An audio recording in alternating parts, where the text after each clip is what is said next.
Welcome to the VET S.O.S Veteran Education Program Spotlight. Remember, don't drown the sea of transition. Grab the VET S.O.S Lifeline.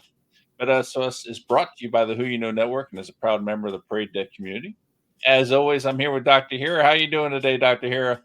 Doing absolutely fabulous. Excited to learn about yet another awesome school out there for the community to consider. This one I've heard of. there's some we've talked to I'd never heard of before, which is understandable. We got tons of schools, but I love this, learning something every time. So today we're sitting down with Nick. I almost screwed up the first name. Nick Lanier, director of the Center for Veteran and Military Families at Regis College. Nick served in the U.S. Army from 1999 to 2012. Upon medical retirement at the age of 38, he became a college student at St. Leo University. Graduating in 2015, he taught high school for 3 years and began working in higher education. Since then, he has served as the Assistant Director of Veteran Enrollment and Recruitment. He is currently the Director of the Center for Veteran and Military Families and Interim Director of the Center for Internships and Career Development at Regis College in Weston, Mass. Happily married for 29 years to his wife, Catherine. He's the proud father of 4 daughters. God bless you. 4 daughters. Yeah, we'll talk about that offline. But yeah, no, they're wonderful. They're absolutely wonderful. How are you doing today, Nick? Shawn, I'm doing really well. Thank you for inviting me on. Dr. Hira, it's good to see you as well. You too.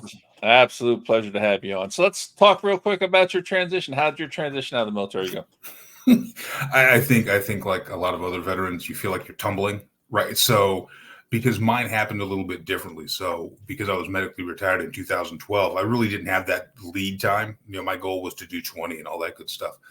And so my transition was rather difficult in this sense. I had all this experience, I'm an old Army NCO. So I had all this experience training individuals and really teaching, mentoring, all of these things. But what I did not have was kind of the requisite degree that would allow me to enter the workforce at a place that would link up with my skill set. And so really I couldn't find anything. And so in talking with Catherine, my wife, I jumped into college. And so that 3 years that I was in school, I slowly started to realize a couple of different things. Number one, that I could be more than what I thought I was. And even at 38, you kind of learn that lesson. What really helped me out upon graduation, believe it or not, was teaching at the high school that I taught at. I learned that I had these skills, but I was able to leverage them in a different way. And so transition for me, I joke with my friends about, there's a difference, I believe, between transition and integration. Right? And I think this is really important. So when my oldest daughter was born, I transitioned from husband to father like that. There's the transition. It was done. I had to integrate myself into being a dad. It took me a little bit longer to become a dad, right? Because there are other skills I had to pick up along the way. So I think about my transition in the same way. So I slowly had to integrate myself into what a culture was that not everybody had the same background, right? That the language I spoke was different than the one spoken by other folks. So you had to kind of learn those skills. And I can look back on it now and, being where I am and doing the things I'm doing well now, I feel very good about my transition into civilian life. But I also recognize that there are a couple 3 years there where it was a little sketchy. But I think so long as you're aware of that and you have a goal forward, you're probably going to be okay. Just need to have some help around. That's fantastic. I've never heard that explained that way.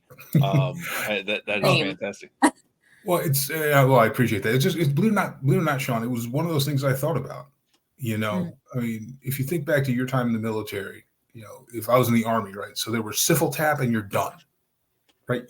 And so the hard part is all of us, if we serve in the military, have a shared experience. And we can call it boot camp, basic training, whatever. But we all have the same jump point. Mm-hmm. When you come out of the military, you recognize not everybody has the same jump point. And that's where you have to start learning that next step. And so, yeah, that's kind of how it worked for me. Yeah, that is awesome. So tell us about this pathway to working in higher education. I think, yeah, right. I never knew you could have a job in higher ed. It's one of those, when you're in the military, it's not like you're out there saying, well, you know what, man, what I'm going to do next, I'm going to work at a college, right? That I didn't even conceive of that. What really got me when I was a student veteran at St. Leo University, I got involved with Student Veterans of America, and we started a chapter there at that school. a good mentor for me is a gentleman by the name of Dr. Jose Cole, who's now the provost at a college in Oregon, and he's a former Marine. Although he tell you, Marines are never former. But what happened was I started to recognize what my experience was in something larger than itself. So people, colleges have all this goodwill towards helping the adult student, like they're recognizing this. And for me, it was, well, I meet a lot of these criteria. So I wonder how it actually works to help my fellow veterans get to this, because I had to sit there and navigate, GI Bill 101 on my own. And so if there was a way that I could get back into that kind of a space and become more of an advocate, and then also be an educator in the sense that a lot of college administrations don't quite understand what that thing is. Right. And so if you work through the VA, or if you're a patient with Veterans Health, or if you've gone through VBA, it's a certain type of, again, it comes back to language, right? There's a certain way it has to be done. And so my goal was, after I taught in high school for 3 years, like I shared with you, 2017, 18, the hurricane that came through, my wife and I were like, nope, we're not doing that again. And so we started looking north. But I kind of ended up in higher ed at a college in New York. And that was really kind of good for me, because I was around veterans. I was helping other veterans get into college. And that's what spoke to me. And then as I came to Regis College, where I am now, it was all about streamlining the process, right? So that veteran or their family member, because we have to remember, a lot of children of veterans are going to college using their parents' GI Bill, is how you navigate that. And so my goal at Regis, and we've done this really well, is streamline it to where there's very little impact on what they're doing on the day-to-day. It's like, provide me what I need. It's going to happen. If you have questions, let me know, because then that way they can focus on their studies. And so my transition came through my own lived experience. And then how do I make it easier for other people to do the same thing that I did, right? Rather than me being the outlier, let's just kind of bring more folks aboard, because ultimately that's good, I think, on multiple levels. Absolutely. I love that, Dr. Hira. Absolutely love it. Yeah. Definitely. As somebody who's worked in higher ed, been a student a long time, I think what you're doing in terms of that education and network building is so critical, because I do think there are staff and faculty administrators who want to learn, but it's like, where do I even begin, right? This is a very big, complex community and systems that take a lot of time to learn. And so to have somebody who's saying, hey, I'll break it down for you, I'll make it a little easier to consume, that's very inviting. And again, it just works to serve the student body better. So that's wonderful to hear. At your college, about how many students are military connected? So we're a small school, but I have a little over 100 right now, and that's across all different modalities. So we have, undergraduate, graduate, on ground. We have an online platform as well. We really, where we operate, or where I operate, and it's kind of the fun part, is how do you link together an online student body with an on ground student body? Mm-hmm. Right. And this is one of those projects that I've been working on now for the last year or so, just trying to navigate, how do we find a way to connect veterans across some type of platform, so that you can build a peer mentoring set within that. Yeah. Right. So if I have somebody who's getting their bachelor in social work, and I have a student veteran as well who's doing their master's in social work, to me, that's the natural linkage. And so how do we create a platform? How do we create a space where that veteran or military connected student who is in the master's program can become a mentor to the person who's in that bachelor's program? So that's something I'm working on now, just because, when we're talking about holistic student care, and when we're talking about robust student services, this is another area with which veterans exist. Right. Because that, if you have a job, you have to kind of measure out how you're going to do all this stuff. So that's kind of one of those projects I'm working on. It tends to work. We have a great time. I think last year I had a student who graduated who was in Guam, and I'm close to Boston. So, but that's the great part about it, is that student veterans can access education at any time. And then we're there to make sure that upon accessing that, they have they don't have roadblocks in their way. Love that. Yeah. And I love the attempt to connect the online and the in-person students. I mean, that's got to be a huge challenge. It is. And a lot of it has to do with because if I speak to these veterans, I'm speaking to, email, especially I have people that are online or on ground.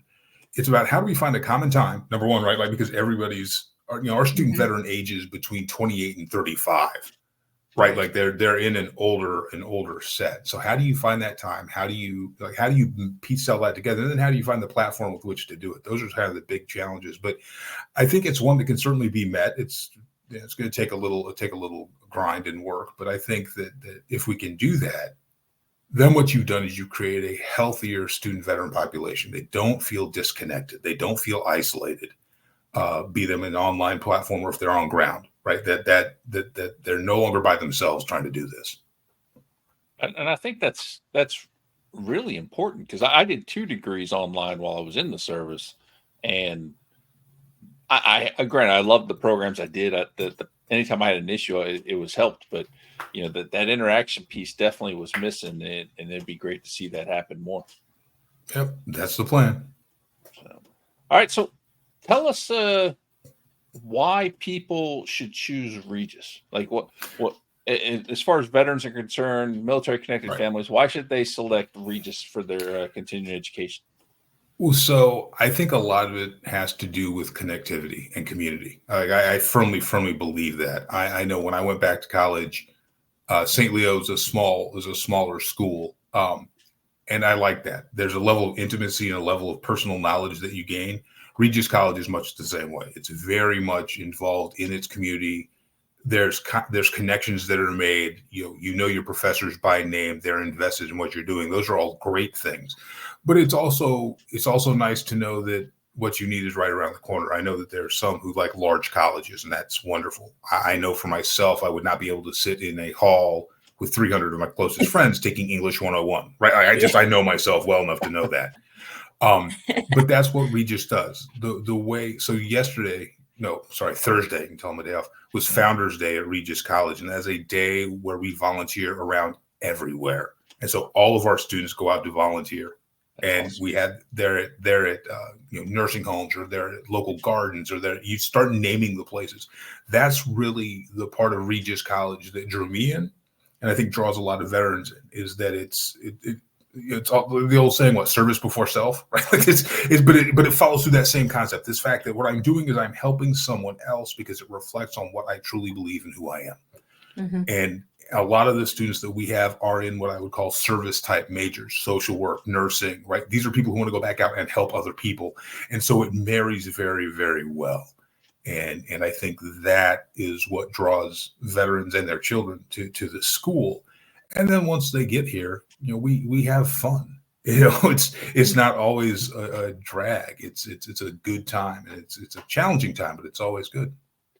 Dr. Hira, we're early in this series for this show, as far as talking to people, but I'm starting to see a theme with NCOs who are working in higher ed, and the way they approach things seems to be a little bit different. You hear terms like isolationism and team and community and things like that, and not taking anything away from anybody we've talked to, but I've definitely heard some interesting things that resonate with me as a former NCO, coming from the people we've talked to that are NCOs. I agree 100%.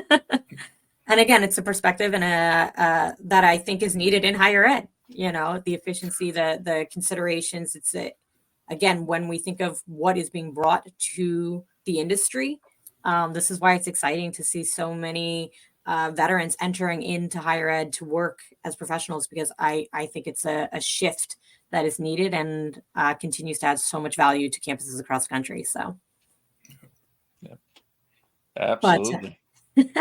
But time does fly. So thank you.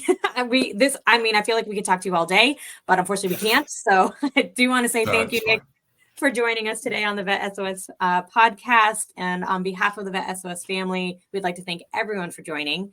You can find VET S.O.S podcast on all your favorite podcast platforms, YouTube, and of course, social media. Make sure you subscribe and follow VET S.O.S so you don't miss a thing from us. And please remember, don't drown in the sea of transition. Grab the VET S.O.S lifeline.